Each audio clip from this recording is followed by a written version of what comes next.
This is CBC Vancouver News.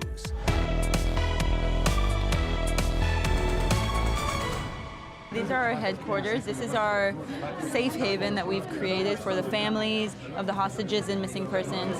We take you to Israel, where families of hostages taken by Hamas wait and worry about the implications of a ground offensive in Gaza. Plus, everybody hit the mosh pit, and everybody starts storming it. Rapper Lil Yti is forced to cancel his UBC concert mid-show over safety concerns after fans rushed the floor. And Aaron Brooks, looks like she's just done it. I love representing Canada because I'm representing my family and my heritage. But this teen surfing prodigy from Tofino has had her Canadian citizenship request denied by the feds. We'll explain why. Good evening, I'm Tanya Fletcher. Thanks for joining us. Israel's military now says Hamas captured at least 212 hostages when it attacked Israel 2 weeks ago. Now their loved ones, desperate for their safe return, fear what a ground invasion of Gaza could mean. The CBC's Susan Ormiston is in Jerusalem with our top story tonight. My biggest fear is not to see her again and to be lost. Noam Alon's girlfriend, Inbar Heyman, was brutally abducted by Hamas militants at that music festival and forced into Gaza. I just want to believe that she is alive, that she is there. We all saw the release of the two Americans. I felt like there is hope. This is like the first step, but there will be many more. But with Israeli tanks and troops massing near the Gazan border, Alon fears a ground offensive will smother that hope. We are all expecting for a deal to happen, that Inbar and all the other hostages will return, and Hamas will get the things that he wants in return. And we believe this is the only way to end the story without risking all the hostages' life. So we must have a deal now. Are you happy with any deal? If she will be alive, yeah, of course. I just want her back. Israel says no deal, but Hamas is playing the hostage card. Friday, releasing 2 Americans. Saturday, alleging it would release 2 more hostages, which Israel, it says, rejected. Prime Minister Benjamin Netanyahu near the northern border Sunday called it lying propaganda. But pressure appears to be mounting in U.S. back channels for Israel to hold back on a ground incursion. So as you can see, these are our headquarters. This is our safe haven that we've created for the families of the hostages and missing persons. In Tel Aviv, in a former lawyer's office, 1,000 volunteers are working another offensive, a campaign called Bring Them Home. We all just kind of couldn't sit and wait for the situation to change. There are volunteer experts in negotiating, counseling, social media, even diplomacy. We have a diplomatic room, which is, there we go, I can open it, filled with former diplomats and ambassadors. They're trying to work with their connections around the world. A hive of activity with one ask from the families. Just let us know that something is going on, that there is some progress, that there is something, and they want the world to know what happened. Tonight, a growing movement in front of the Israeli president's residence with a clear message for the government. Hostages first. I need to believe that my government is doing everything to get him back home. Are you worried that a ground incursion into Gaza may jeopardize the safety of those hostages? Yes, I am extremely worried about that. Any opening, they fear, could shut fast. The CBC's Susan Ormiston in Jerusalem tonight. Meanwhile, Israeli warplanes struck across Gaza today, fulfilling warnings that the campaign would intensify. Palestinian officials reported 266 people killed in 24 hours. Overall, nearly 4,700 have died in total. And with that ground offensive still expected, Israel repeated its evacuation directive for northern Gaza, saying anyone remaining risked being identified as a terrorist accomplice. It came as more aid trucks entered Gaza from Egypt, but UN officials say far more help is needed. Dwindling supplies include food, fuel for hospital generators, and anesthetic for surgeries. Israel also launched missiles into the West Bank, striking a mosque that it said militant fighters were using. Israeli forces also traded fire across the Lebanon border with Hezbollah. 6 militants were killed. Well, across Canada this weekend, there have been several rallies showing support for both sides of the conflict. And today in Victoria, a pro-Palestinian rally drew several hundred protesters to the lawn of the BC legislature. Primarily what we want to do is humanize Palestinians. The fact that you can look at a dead baby, a dead child, a dead mom, a dead anything is absolutely ridiculous. So we're here to humanize Palestinian lives. Organizers gave impassioned speeches acknowledging the atrocities by Hamas 2 weeks ago, but saying the conflict has claimed victims on both sides. Many expressed hope for a ceasefire and eventual peace. In other local news today, rapper Lil Yti was forced to cancel his Vancouver show mid-concert last night after fans rushed the floor. After only a few songs, he told the crowd in the stands at UBC's Thunderbird Sports Centre to join the crowd on the floor, and then security intervened. Come down here! And yeah, I could see why they canceled it because, the tragedies in the past and all that, you got to be careful of it because if it went horribly wrong, that's not a fun lawsuit, I'm guessing. Security cut the rapper's mic, turned on the lights, and urged fans to return to their seats. When they didn't go back to the stands, arena staff and concert promoter Live Nation deemed the safety risk too high for the show to continue. Many fans have since taken to social media demanding a refund. It's unclear if they'll get one.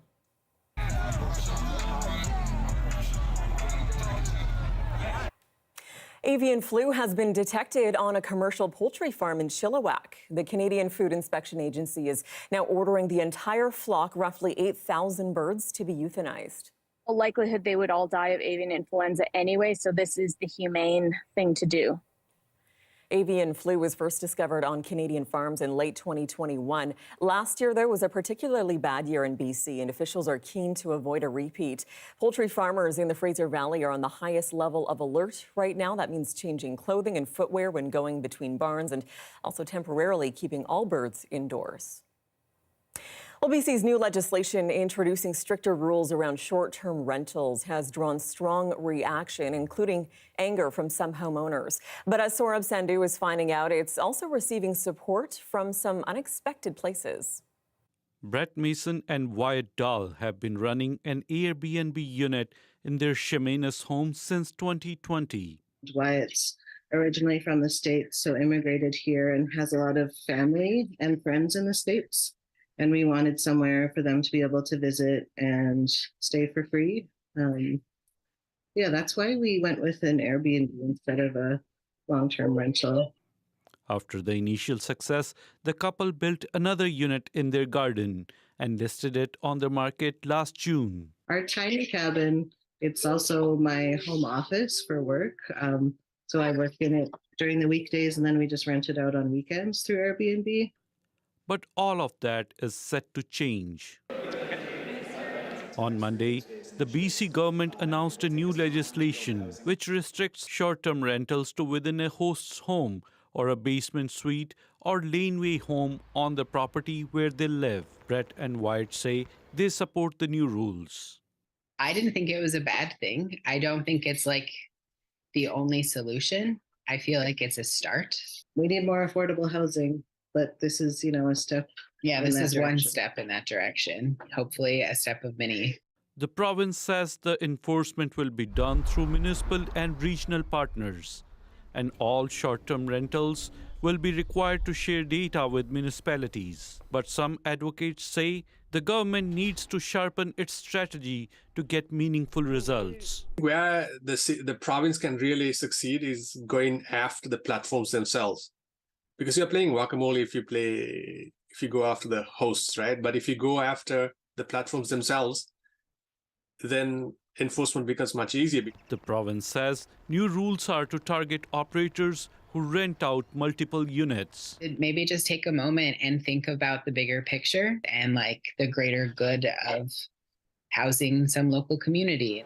The province says new rules will come into effect in stages from now through late 2024. Saurabh Sandhu, CBC News, Vancouver. One of this country's top young surfers has lost her bid to become a Canadian citizen.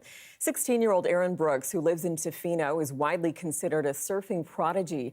But her dreams to represent Canada at the Olympics next year are suddenly in doubt. Our Claire Palmer is on the island with that story. Aven Brooks, looks like she's just done it.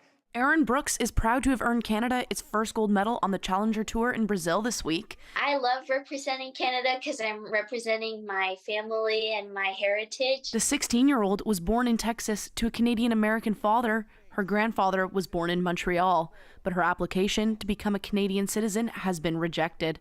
It's because of a federal amendment in 2009 that ended extensions of citizenship to second generations born abroad. We're hoping that the Canadian government and the COC can get our paperwork done and get things through and processed. And I have faith that they will. I just think it's like anything else; it takes time, and it's not your normal case. So obviously, it's not just a slam dunk. So you have to be a little bit patient. Brooks is now appealing the decision and has a whole team behind her. Canada has a long history of giving grants of citizenship to Olympians or people that would compete for Canada. This is the first time I've ever seen the government balk at it. Her father is confident that the citizenship will come through and that she'll be wearing red and white for the 2024 Summer Games in Paris. It'd be incredible.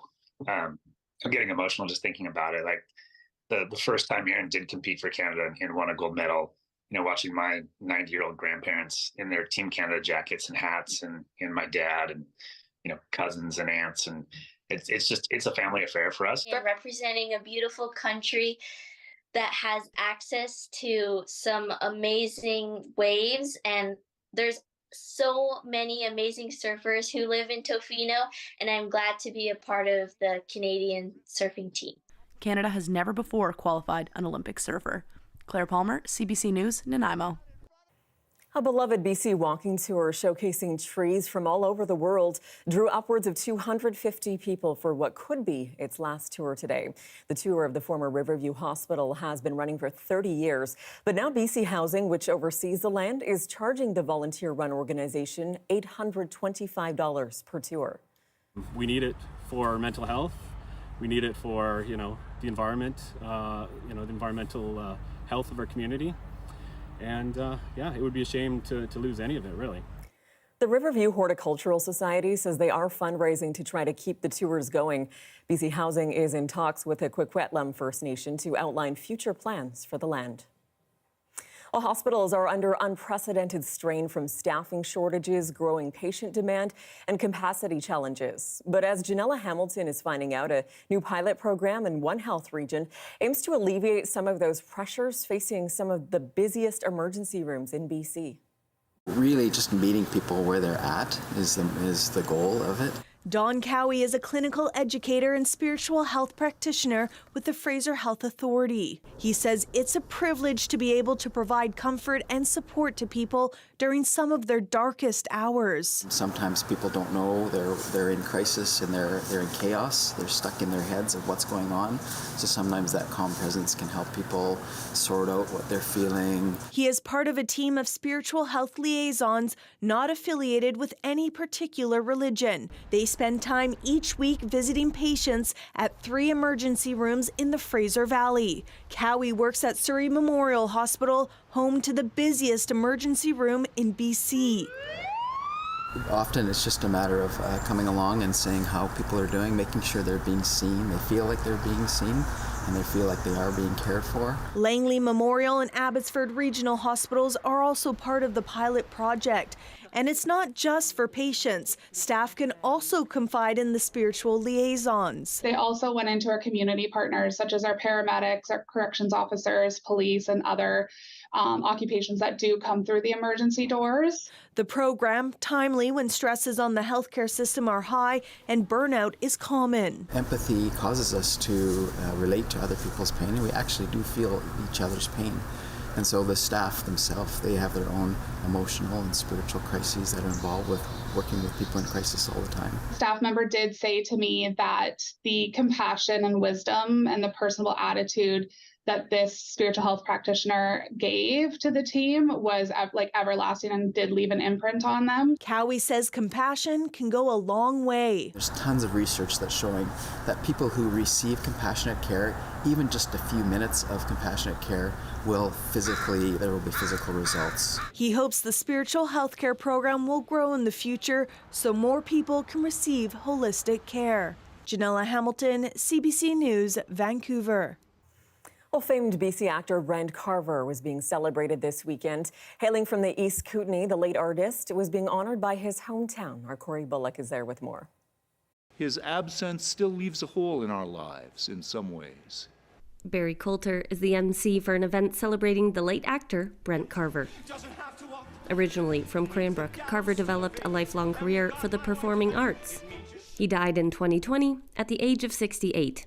And now, Coulter says the community is ready to celebrate his achievements. To me, his career and his achievements, they were an inspiration to this community where he came from. And I think his example is a lot of the reason why Cranbrook is considered a theatre town. He had an extra something, and it was just such a joy to look at him and listen to him. The tribute features Carver's vast body of work. He originally got his start at Mount Baker Secondary School. Brent Carver. He went on to win a Tony Award on Broadway and lead the CBC television show Leo and Me, eventually becoming the recipient of the Governor General's Performing Arts Award. Each character he inhabited became a completely new character, familiar as that character could be. A remarkable talent. For this week only, Cranbrook's Key City Theatre Gallery is filled with archives, scripts, photos, and memorabilia from Carver's career. A true celebration of a local artist. It's lovely that he's close by and always will be. Corey Bullock, CBC News, Cranbrook.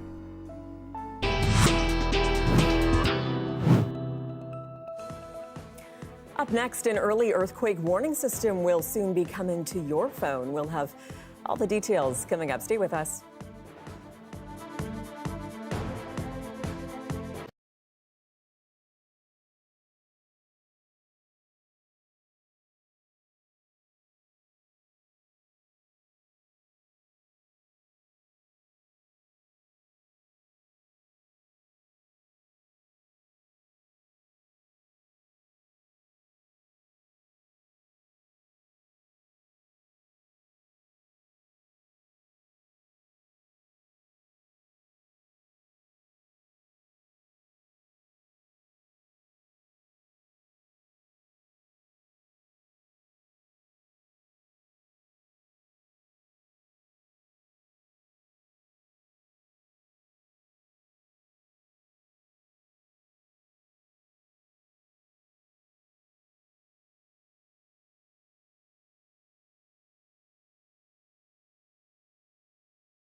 Well, welcome back. Preparing for the big one is a reality for people who live in British Columbia. And depending on where it strikes and where you are when the earthquake hits, you may soon get a brief warning beforehand. The CBC's Renee Filipponi explains. This is what it would feel like if the big one hit. A simulation of a magnitude 8 quake. The shaking is more violent than expected. We have to be aware that if this kind of similar situation comes up in future, so we'll just make sure how to face it. But soon Canadians will get a warning before the shaking starts. It's thanks to sensors like this, underwater and on land. This system, developed by Ocean Networks Canada, can detect the initial energy from an earthquake well before the shaking begins. So we detect that primary wave and can then, using algorithms, send an alert to major population areas, to infrastructure operators, to say, in 30 seconds, 60 seconds, a minute and a half, you're going to actually have some ground shaking.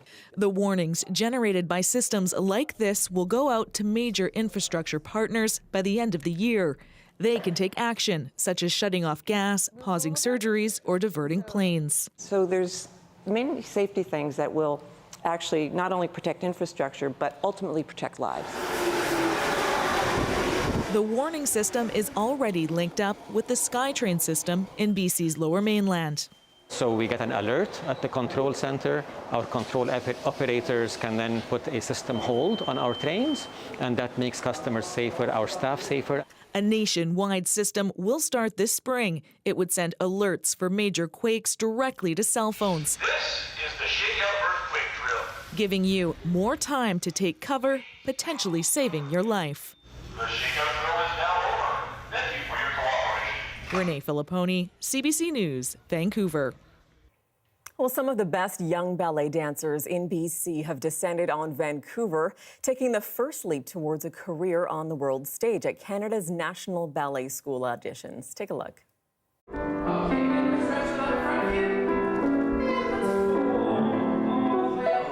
We do a cross-country tour, an audition tour, looking for talent.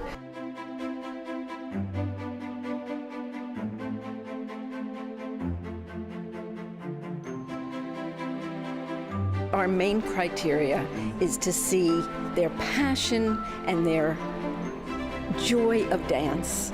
And then we're looking, of course, for potential.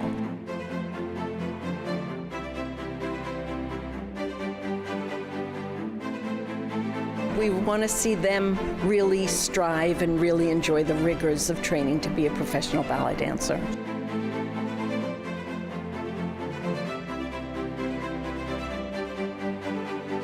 It's really an Olympic caliber training to become a professional dancer. It's not an easy lifestyle, I'll admit that. Oh, it has to be a passion, but I wouldn't have traded it for anything.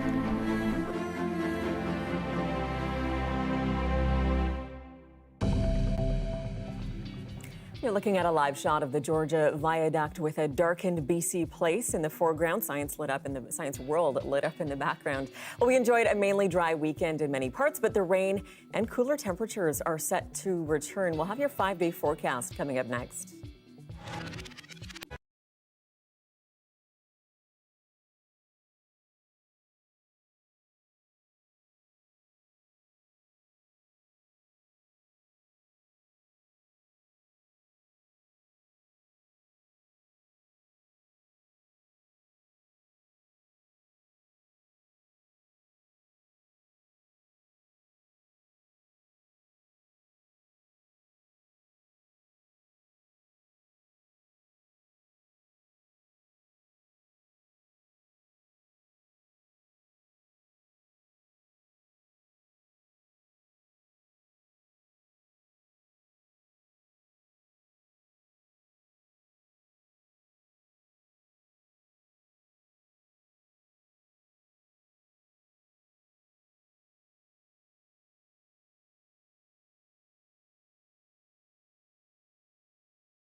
Hi, I'm Amy Bell, and here's what's in your CBC Vancouver inbox.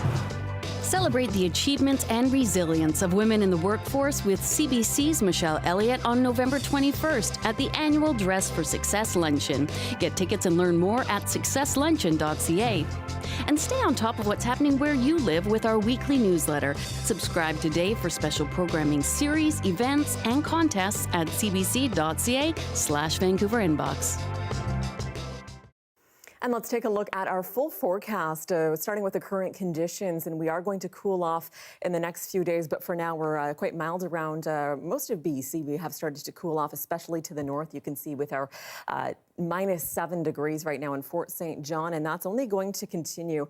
Here's taking a look at the satellite radar. That moisture has pushed quite far south, and as it moves further east, we are going to see a chance of snow in the forecast for parts of the southern interior, including the Kootenays, come midweek. And you can see that snow that was falling as well in Fort St. John, and even parts of Prince George will have a chance of snow for tomorrow. And this is the case as well. We have a special weather statement in effect for the Mountain Pass highways. So this is the Coquihalla, the Hope-Princeton, the Okanagan Connector. Periods of snow expected mainly overnight Monday into Tuesday as that Arctic front slowly makes its way through. And we'll see our temperatures really start to cool off as well. You can see still well into the double digits for the Okanagan, but we're going to see highs barely reaching 0 come midweek for Kelowna, for Kamloops, and many parts of BC. So we are in for a bit of a cold awakening as we head in through the work week. For Metro Vancouver, though, fairly standard. We're going to miss the bulk of that cold front, fairly seasonal temperatures, and a little bit of rain for this week as well. That is your late news for this Sunday, October 22nd. For news anytime, anywhere, you can download the free CBC News app, and you can always find us online as well at cbc.ca/BC. Thank you so much for watching this weekend. Good night.